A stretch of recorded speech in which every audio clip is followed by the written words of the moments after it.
Welcome to episode 351 of the Selling Your Screenplay podcast. I'm Ashley Scott Meyers, screenwriter and blogger over at sellingyourscreenplay.com. Today I'm interviewing writer, director, producer, and also actor Jessie McCormack. She wrote, directed, produced, and acted in a new TV series, and we talk about that and exactly how she put it all together. Just really a lot of hustle, so she goes into some great detail about how it came together for her. Stay tuned for that interview. If you find this episode valuable, please help me out by giving me a review in iTunes or leaving a comment on YouTube or retweeting the podcast on Twitter or liking or sharing it on Facebook. These social media shares really do help spread word about the podcast, so they're very much appreciated. Any websites or links that I mentioned in the podcast can be found on my blog in the show notes. I also publish a transcript with every episode in case you'd rather read the show or look at something later on. You can find all the podcast show notes at www.sellingyourscreenplay.com/podcast, and then just look for episode number 351. If you want my free guide, How to Sell a Screenplay in 5 Weeks, you can pick that up by going to sellingyourscreenplay.com/guide. It's completely free. You just put in your email address and I'll send you a new lesson once per week for 5 weeks along with a bunch of bonus lessons. I teach the whole process of how to sell your screenplay in that guide. I'll teach you how to write a professional logline and career letter and how to find agents, managers, and producers who are looking for material. Really is everything you need to know to sell your screenplay. Just go to sellingyourscreenplay.com/guide. Quick few words about what I am working on. I've been narrowing down the contest entries. We're going to be announcing the 4 semi-finalist scripts this Wednesday, October 21st, so keep an eye out for that. I've been digging in and reading a lot of the scripts now too, so that's been fun. I'm a very slow reader, so it is very time consuming, but it's fun to dig in and read some of the scripts that my readers have told me are excellent. And there's always this hope and sort of this excitement as you open a new script that you'll discover a true gem.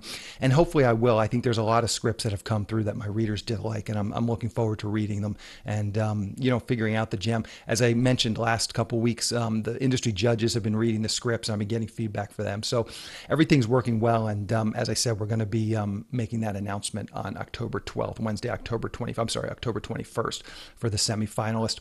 I'm still plugging away on getting my next film into production. It's a noir mystery I'm hoping to shoot in the first half of 2021, assuming of course COVID is under control. At least tentatively, I have some verbal commitments for the funding now, so that's good. I've been doing some more rewrites on the script, just trying to get everything honed in. A lot of what I'm doing now that I'm sort of realizing, like, what is going to be the budget, what are going to be some of the locations. A lot of the rewriting now is not so much story or character or dialogue. A lot of this is very practical types of things. The next step is I'll be locking the script and really start breaking it down in terms of production. I've already done a budget for the film, but we need a schedule made just to see how many days we're going to need each actor, how many days we're going to need each location, and how many days we're going to have with our budget, how many days we're going to have to shoot. In the meantime, I've started to scout out some locations, and when I say scout, there's all kinds of websites these days. If you just Google, I can't even remember, Peerspace or something, I think is the one that I've been using. But in any event, there's a number of websites now that just aggregate all of these different filming locations in I think just about all major cities across the country, but certainly they have a lot in Los Angeles. So I've just been going through that, thinking about what my main locations are, and trying to figure out some of that. And maybe in the next couple of weeks, I'll actually go out and try and visit a few locations, make sure they're going to work. But that's probably a ways down the road. But in any event, though, I haven't spending some time on that. I'm still ramping up, or actually I'm hoping to ramp this up as the Rideshare Killer hopefully finishes up. I got the next cut back of the Rideshare Killer this past week, so I'm going through that, making some notes. I think at this point it's pretty much two locked picture. We just have a few scenes we need to noodle on, and I think I've got to do that in person. There's some minor notes that I'm going to send back, but I think the next step is just going to be having couple of in-person meetings with the editor. So we've got to find some time to get that done. That obviously will be a little more difficult than what we've been doing. So far, everything with the editor I've done has been, I dropped off the hard drives at his, editing bay, and met him for 5 minutes, but everything's been done with COVID. Everything's been done remotely. And it's actually worked pretty well. And to be honest with you, it's been very, very efficient in terms of how it works. When I was doing my previous film, the last film I wrote, directed, and produced, The Pinch, my editor lived probably an hour away from me. And just the routine we got into was I would actually make the notes, but then I would go up there and sit with him and we would do the notes together. And it worked well in the sense that then I was there and we could kind of try some things. And I thought that that's what I would be missing, but this has actually worked pretty well. It's been much more efficient. I didn't have to drive, I had to drive an hour there, an hour back. Obviously there's a little bit of chit chat when you're hanging out with somebody. So it wasn't as efficient as what we're doing now. But as I said, at some point it does feel like you have to get in the room and you just have to like noodle on some things, just try some things out. And we've kind of been doing that. And we're kind of to the point where it's like, try some things I told him to try on the last cut. They didn't quite work. So really we've just got to get in there. We've got to just try them out and then make the decision whether we're going to use these, ideas or not, and then move forward. But in any event, we are still pushing to try and get this thing done by the end of the year. Definitely going to be tight if we can hit that end of the year deadline, but definitely is still moving along. Anyway, those are the main things I've been working on over the last couple of weeks. Now let's get into the main segment. Today I'm interviewing writer, director, producer, and also actor Jessie McCormack. Here is the interview. Welcome, Jessie, to the Selling Your Screenplay podcast. I really appreciate you coming on the show with me today. Oh, thanks for having me on. So to start out, maybe you can tell us a little bit about your background. Where did you grow up and how did you get interested in the entertainment business? Sure. I grew up in New York City, and my parents took me to the theater a lot when I was a child. So that kind of sparked my love affair with showbiz. And then in high school, I started acting in school plays. And so I started off as an actress. I knew as a teenager, this is what I'm going to do. But then when I graduated from school, I went to Brown in Rhode Island and did a bunch of theater there. And then when I graduated, I went back to New York and started auditioning for things. And I kind of became so disenchanted with the quality of the auditions I was going on and the script, the material, that I started thinking, you know what, I can write something as crappy as this. So I really started writing as a way to generate performing opportunities for myself. And then I discovered, I kind of actually prefer writing to acting. And then I discovered, I really want to be directing as well. I'm that cliche. What I really want to do is direct. So I left acting for a while and kind of focused on writing and directing. And then this project, This Off I Love You, that I shot in London, brought me back to acting again. So that's kind of been my trajectory. Yeah, I got you. So let's go back a little bit and just take a look at some of your early projects. You'd had your first feature film, Expecting, had a good cast, looks like a cool film. Maybe you can talk about that a little bit. How did you get that project off the ground? And maybe even too, we can talk about some of maybe the resistance you got going from being an actor to a writer director. How did you navigate and get across that bridge? But even specifically to Expecting, how did that project come about and how did you get that one produced? So prior to Expecting, I made a short film that I also wrote, directed, and acted in. That was my first foray into directing. And that short did well on the festival circuit, and it kind of allowed me to get this feature film I wrote, Expecting, to some people. I actually met a producer named Richard Gladstein at a film festival where my short was playing, and we really hit it off. And he's produced many great films, including Finding Neverland, which Radha Mitchell was in, who is in my film. And he also knew Michelle Monaghan's reps. And I was friends with people who knew Radha. So it was this sort of very organic way of me getting these two terrific actresses interested in the film. And because I had made this short film, the antagonist, where the character I played was sort of similar to the character Michelle plays in the movie. I was able to show it to her and say, look, this is sort of the tone of the film. And I could give that to her along with the script of the feature. Mm-hmm. And it kind of went from there. I got you. I got you. So that's a good story. And I always am a big proponent of people submitting to festivals and taking their shorts to festivals. You just never know what's going to happen. It sounds like just doing that and you were at the right place and you were prepared and had something to show someone. Absolutely. I have to say that festival was the Florida Film Festival. This was about a decade ago. And I met a number of people there that changed my life, including Richard Gladstein and including the actor Gaynor Howe, who plays opposite me in this project, Piss Off, I Love You, that I made, that I'm going to be talking to you about in a little bit. And this other wonderful filmmaker, Diane Bell, who knew Radha Mitchell, and Diane put me in touch with Radha. I mean, it was just bizarre. So I always tell people, and I tell aspiring filmmakers, and, you know, I'm still learning so much myself, but I always say, definitely go to festivals. Sometimes, you know, even if you don't have a project screening there, you just never know who you're going to meet. And, yeah, I mean, I've made some lifelong friendships from festivals. So, and they're also just really fun. It's like adults, you know? Yep. No, I do. Yeah, exactly. They're usually fun, and there's usually some, at least, business opportunities there. So it's a win-win. Absolutely. So let's dig into your TV show, Piss Off, I Love You.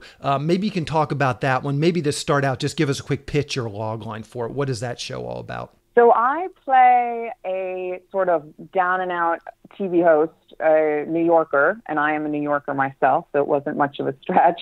And my best friend Gina on the show, who's played by one of my best friends in real life, Gaynor Howe, she's a Scottish character who offers my character a job to come to London and host a show that kind of examines the cultural differences between the US and the UK.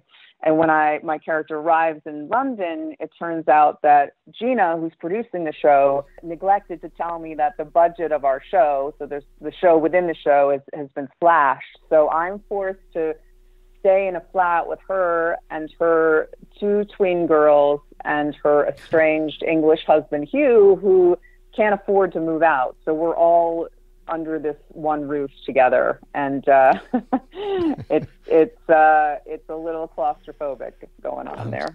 I'm sure. So where did this idea come from? What was the genesis of this idea? So from the time I was a little girl, I've spent a lot of time in the UK. So it's a place very close to my heart, and I've always loved culture clash comedy. A Fish Called Wanda is one of my favorite films, and so I really have always wanted to make a culture clash comedy, and because I knew Gaynor, we became great friends, and I wrote this for us to act in together, and her daughters in real life play her daughters on the show, so it became a real family affair and a labor of love, and I just knew I wanted to write something for us all to do together, and this sort of came out of that because they all live in London. Gotcha. Now, what was did you, as you're going through deciding what project you're going to try and produce, you've written this thing, was there some talking to other producers, maybe a more seasoned television producer, some distributors? What was sort of your plan going into something like this? This was somewhat of an unusual situation because I have very dear family friends over there, and they happen to be doing a lot of work on their house, a very large house. And there was a window of opportunity where I could shoot in this house while no one was living there. And so one of the producers and we lived in this house while we were shooting there and using it as a number of different locations. And so it just kind of came about that way. I gotcha. So let's talk about your writing process a little bit. How do you go about writing this? Are you someone that writes in the middle of the night? Do you go to Starbucks? Do you have a home office? What is just sort of your general writing schedule like? You know, I'm not someone who has a very regimented schedule. And, you know, sometimes I will write at home. Sometimes I will go to a cafe to write. And I will often write in spurts. Like I will write for sometimes 12, even 14 hours a day for 2 weeks straight. And then I will take a week or two off. Now, you know, when you're under a deadline, you can't always do that, obviously. But if I had my druthers, I would just sort of write whenever I'm inspired to. And if I'm in a flow, that's absolutely every day. And sometimes I can get a bit of tunnel vision, and people need to say, hey, you need to stop now and like, eat something or take a shower, So, yeah. And so this one, did you plan it for like season 1 was going to be 6 episodes, and then did you knock out 6 episodes? Did you write one episode, get some feedback, then tweak it, then go write another episode? Maybe talk through that process, because I know this is a little bit unique. Generally, we have feature writers that come on here, they write one feature, but how did you approach just sort of the writing of this? So I did write all 6 episodes at once. I approached this almost like a feature in a lot of ways. And certainly I approached it like a TV show. Even though it is a web series with shorter episodes, I wanted it to feel as much like a TV show as possible. And I used certain templates like high maintenance as an example. So my intention was never, I'm just going to write one episode and see how it feels. I knew I wanted it to be a series and for it to be a kind of calling card to turn it into a TV show. And also I have written another feature I want to make that is also a culture clash comedy. And I wanted to use this as a way of convincing people to make that project as well. Gotcha. And then so when you're in the process of doing your 14-hour days, how much time do you spend on an outline, index cards, versus how much time do you spend actually in Final Draft cranking out, script pages?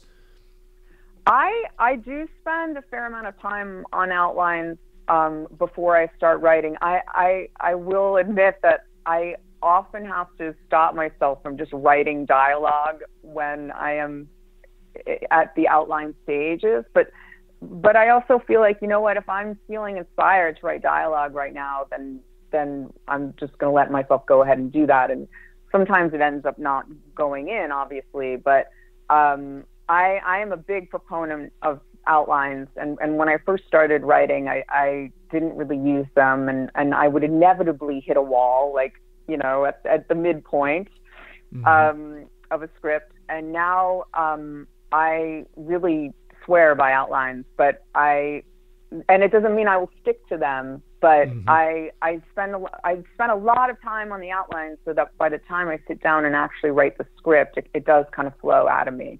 And then how did you approach some of the genre requirements? I mean, there's kind of a history of the fish out of water American. I'm trying to think of some other similar shows.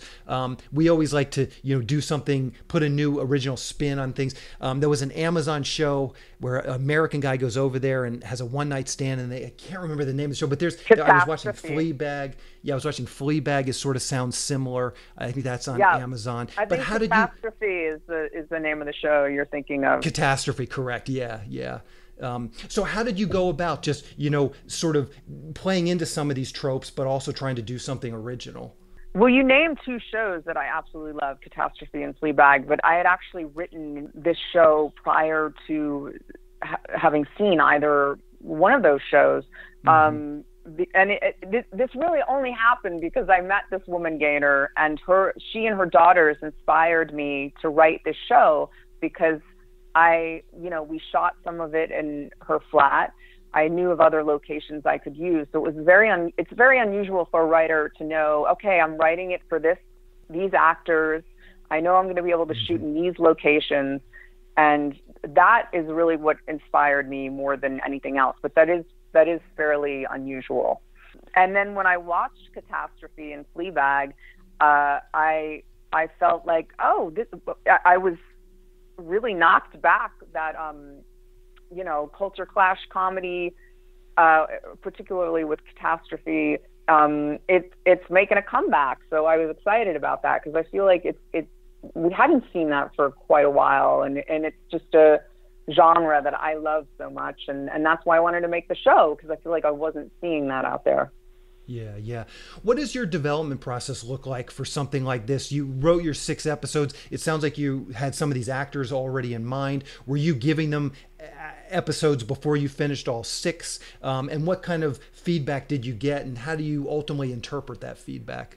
So yes, Gaynor and her girls were given all of the episodes before we shot, and we all met up in New York, where I grew up, prior to the shoot, so that we could, because they live in London and I live in LA, and so we met up in New York, and did like some workshopping on the scripts and kind of went about it that way. Mm-hmm.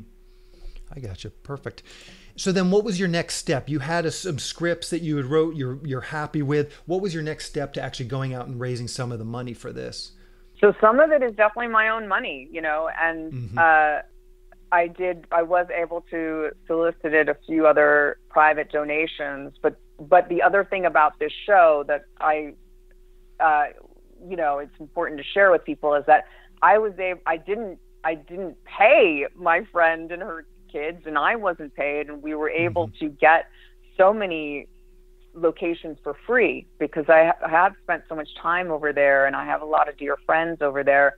So we were able to cut down drastically on the budget because I was able to pull so many favors, and in a weird way, I was able to pull more favors over in London that I would have been able to do here. So that's another thing I always encourage filmmakers starting out. Like, you gotta just be very brazen about asking people for help and for favors. It's part of independent filmmaking that's the part I hate the most, to be honest. I hate asking people for favors, but there's no other way, you know. There's no way I could have made this project had I not, you know. I mean, this show has more locations in it than the feature I made does. So that's only because of the kindness and generosity of people I know. So I'm very grateful for that. Yeah. So what did you do once you had your 6 episodes shot and through post-production? Did you take them out to some festivals? Did you go to distributors? What do you do with an indie TV show or web series like this to try and get some heat on it? So we are having our world premiere at Dances with Films, and our screenings are coming up on this Saturday, the 5th, and Sunday the 6th, and people can go to the Dances with Films website, and we're in the Dances with Pilot section, and you can see the first episode that way. And then from there, we're still figuring out, you know, where is the series going to live. So, you know, when you're making something independent, it's the same thing with my feature. I didn't know what the distribution situation was going to be when we were shooting. You have to take a major leap of faith and, you know, just hope, okay, we're making this and it will find a life somewhere. Mm-hmm. You know, you just often don't know where something will be seen, but you just have to have faith and push through. Sure. What is the length of each one of these 6 episodes? And I'm curious, just in terms of, did that play into your strategy with film festivals? You know, not submitting one 60-minute short versus one 10-minute episode. Yeah, well, I always knew that in my mind that I wanted it to be a series of shorter episodes rather than like one 60-minute episode. And you know, the episodes average about 8 to 10 minutes each. Each episode is slightly longer than the previous one. So the first episode is actually the shortest one out of all of them. But again, I used other web series as templates like High Maintenance, which I think those episodes averaged around 8. You know, I don't quote me on this, but I remember them running around 8 to 10 minutes each, and I thought that was it gives you a really good. I love the web series of High Maintenance, and it was a big source of inspiration for me. And I think it's a short amount of time to make an episode, but it's enough time to give people a taste of like, oh, this is what the TV series could be like. Mm-hmm. What advice do you have for people that are looking to break into TV or features as writers? Well, I think just creating your own stuff. You know, I think everyone has an iPhone now, and picking up, even if you're not interested in directing per se, I still think picking up your phone and just making things with your friends is a great way to get people's attention. And as a writer, you can still do that. And people are still very much interested in reading scripts, obviously, but during the pandemic, if you just make something on your phone and get it to someone and they respond to it, they'll say, okay, I want to see more. Send me some scripts you've written. So that's kind of my advice to people. Yeah, yeah, good advice for sure. What is next for you? So I'm trying to take my own advice. I'm thinking about things I can just shoot on my iPhone right now, because I just want to be making stuff. And you know, I don't know if you ever saw that feature film Tangerine that was shot on an iPhone, but it was terrific. In fact, I interviewed those guys on the podcast years ago. Oh, really? Oh, yeah. Oh man, they are heroes to me. So I'm thinking about things I can shoot on my phone, and in the meantime, I'm also working on a few different scripts. So, yeah, the wheels are turning on a number of different projects right now for me. Perfect. What have you seen lately that you would recommend to screenwriters? Is there anything Hulu, Netflix, HBO, anything that maybe you saw within the last year or so that would be helpful for screenwriters that maybe is a little under the radar? You know what I loved that I saw on Hulu was a show called Normal People. It was shot in Ireland, and it follows the relationship between a young man and woman starting in high school, and they go to university together, and it really blew me away. It was just so nuanced and honest. It was such an honest depiction of young love and heartache, and I really can't say enough about it. And there's one other show I really love. Well, there's so much great content out there, but there's a show called Dave that I discovered on FX. That might be playing on Hulu now as well, and it about this white rapper, and it was so not something I would necessarily, picture myself enjoying, but I thought it was so hilarious and innovative and brave. And and the writing is great, the acting is great, so I really recommend people check it out. Okay, yeah, two good recommendations. So thank you for those. How can people see Piss Off, I Love You? Do you know what the release schedule is going to be like? Are you guys going to put it up? You mentioned Dances with Films, but are you going to put it up on Vimeo or YouTube at some point? Well, we're sort of figuring out our next step. So gotcha. We'll let people know where the whole series will live when we've got that nailed down. Perfect. And what's the best way for people to keep up with what you're doing? Twitter, Facebook, a blog, anything you're comfortable sharing, I will round up for the show notes. So we have a Piss Off, I Love You Facebook page and an Instagram page, and we're on Twitter. So just look up Piss Off, I Love You, and we're on all platforms. Perfect. Well, Jessie, I really appreciate you taking a few minutes to talk with me today, and good luck with this project, and good luck with all your future projects as well. Oh, thanks very much. Thanks for talking to me. No problem. Thank you. We'll talk to you later. Bye. A quick plug for the SYS Screenwriting Analysis Service. It's a really economical way to get a high-quality professional evaluation on your screenplay. When you buy our 3-pack, you get evaluations at just $67 per script for feature films and just $55 for teleplays. All the readers have professional experience reading for studios, production companies, contests, and agencies. You can read a short bio on each reader on our website, and you can pick the reader who you think is the best fit for your script. Turnaround time is usually just a few days, but rarely more than a week. The readers will evaluate your script on 6 key factors: concept, character, structure, marketability, tone, and overall craft, which includes formatting, spelling, and grammar. Every script will get a grade of pass, consider, or recommend, which should help you roughly understand where your script might rank if you were to submit it to a production company or agency. We can provide an analysis on features or television scripts. We also do proofreading without any analysis.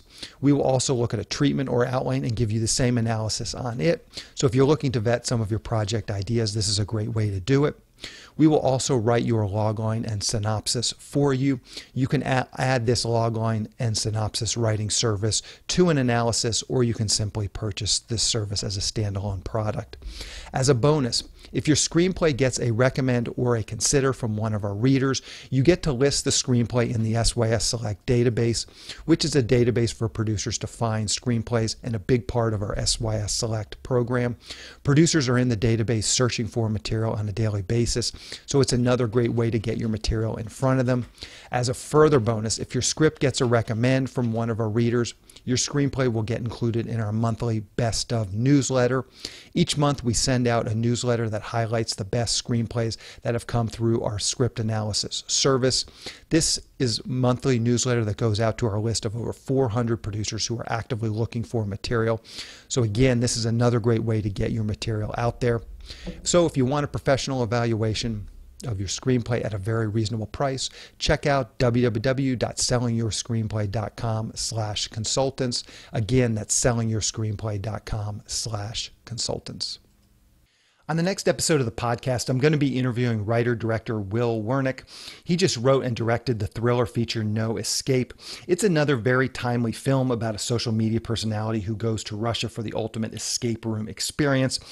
Will gives us details into the early part of his career and then ultimately how he got this movie produced. So keep an eye out for that episode next week.